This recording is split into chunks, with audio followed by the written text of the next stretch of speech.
ఇవాళ జగిత్యాల్లో ఇక్కడ మీరు ఎన్నుకున్న నాయకులు పార్టీకి ద్రోహం చేసి పోయిండొచ్చు కాక, కానీ మీరందరూ ఉన్నారంటే మీ అందరిలోనే ఎవరో ఒకరు రేపు ఇక్కడ ఎమ్మెల్యే అవుతారు. మనకు ఎమ్మెల్యేలతో పని లేదు. కేసీఆర్ గారి సైనికులు ఉంటే చాలు ఆటోమేటిక్ గా ఎమ్మెల్యేలు అవుతారు, గవర్నమెంట్ వస్తుంది. మీకు తెలిసిన విషయమే. కేసీఆర్ గారు ఒక్కరు ఉంటే తెలంగాణ తెచ్చుకున్నారు. ఇవాళ కేసీఆర్ గారి ఆధ్వర్యంలో రేపటి నాడు కూడా జగిత్యాల్లో జరిగేటటువంటి అన్యాయాల మీద అక్రమాల మీద పోరాటం తప్పకుండా కొనసాగిస్తామని తెలియజేస్తా ఉన్నాను. మరి ఇవాళ ఇక్కడికి వచ్చినామంటే ఇంకా పెద్ద కారణం ఉంది. ఏందా కారణం? తెలంగాణ ఉద్యమంలో మనందరం కలిసి కొట్లాడినాం, మనందరం కలిసి ముందుకు పోయినటువంటి సందర్భం. మరి ముందుకు పోయేటప్పుడు ఆనాడు ఉద్యమంలో మనం తెలంగాణ తల్లిని పెట్టుకున్నాం. ఇవాళ కాంగ్రెస్ ప్రభుత్వం వచ్చినాక ఆ తెలంగాణ తల్లి వద్దట, ఆ తెలంగాణ తల్లి చేతిలో ఉండే బతుకమ్మ కూడా వద్దట. నేనేమంటున్నా, తెలంగాణ తల్లిని దూరం చేస్తున్నారు, బతుకమ్మను దూరం చేస్తున్నారు. తల్లులు నిజమైన తెలంగాణ తల్లులందరూ ఇక్కడ నిలబడి ఉన్నారు. కనీసం వాళ్ళకి చెప్పినటువంటి హామీలు, కనీసం వాళ్ళకి ఇస్తామన్న పైసలు అవన్నీ ఇవ్వండి. మీకు ధైర్యం ఉంటే పైసలు మహాలక్ష్మికి వస్తుందా? 2000 కరెంట్ ఉంటుందా? రైతు బంధు వస్తుందా? ఏమొస్తుంది? మరి ఏమీ లేదు. సంవత్సర కాలం నుండి మన ఆడబిడ్డలందరికీ కాంగ్రెస్ ప్రభుత్వం, ఆ రేవంత్ రెడ్డి గారు 30,000 రూపాయలు బాకీ పడ్డాడు. ఎట్లా అంటే నెలకి 25,000 ఇస్తా అన్నాడా? 12 నెలలు లెక్క చూసుకొని ఎంత అవుతుంది బాకీ పడ్డాడా? మా పెద్దమ్మలు ఇక్కడ ఉన్నారు, వాళ్ళకి ఏం చెప్పిండు అన్నాడు, మీకు ఇప్పుడు కేసీఆర్ 2,000 ఇస్తుండు, నేను ఎక్కడనే 4,000 ఇస్తా, అమ్మకు అయ్యకి ఇద్దరికి కూడా ఇస్తా అని చెప్పిండు. అవునా కాదా?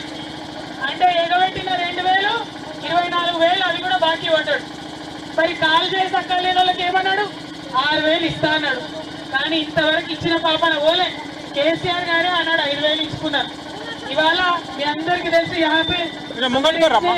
मुसलमान भाई बहन है, आप सब भी जानते हैं कैसा हालत है. अब जो मुहिम के साथ जो रियासत के लिए लड़ाई में तेलंगाना तल्ली को हमने शामिल किया था, हमने पूरे आवाम मिलकर उनको बनाया था. केसीआर साहब ने अलग से नहीं बनाया. आज आके तेलंगाना तल्ली को निकालने का मतलब क्या है? पूरा हमारे मुहिम का, पूरा रियासत का, पूरे तेलंगाना के आवाम का बेइज्जती है ये. इस बेइज्जती को बिल्कुल हम सहेंगे नहीं. और उस तेलंगाना तल्ली से बदकम्मा निकालने का मतलब क्या है? ये सिर्फ और सिर्फ तेलंगाना के महिलाओं का बेइज्जती है. इसको भी हम सहेंगे नहीं.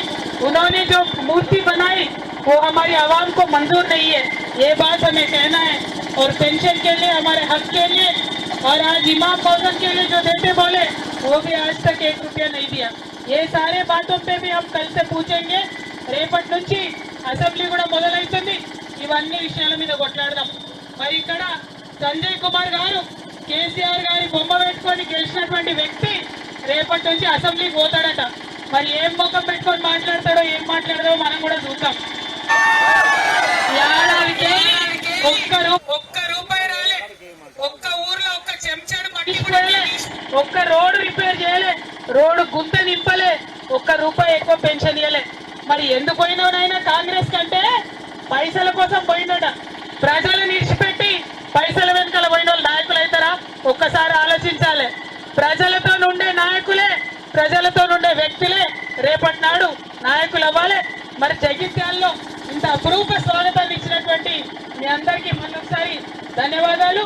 సోదరి వసంత గారు, సురేష్ గారు, అట్లనే ప్రియాంక గారు, మరి మన జిల్లా పెద్దన్న గొప్పల ఈశ్వరన్న గారు, గౌరవనీయులు జిల్లా అధ్యక్షులు విజయసాగరరావు గారు, వేదిక మీద ఉన్న బాబురెడ్డి గారు, స్థానిక నాయకులందరికీ కూడా నమస్కారం చేస్తూ మళ్ళీ ఒకసారి జై తెలంగాణ, జై భీమ్. బతుకమ్మ ఆడుకుందామా? ఆడుకున్నాడేనా? దూరం చేయగలుగుతారా ఎవరన్నా మనకు? Thank you. జై తెలంగాణ.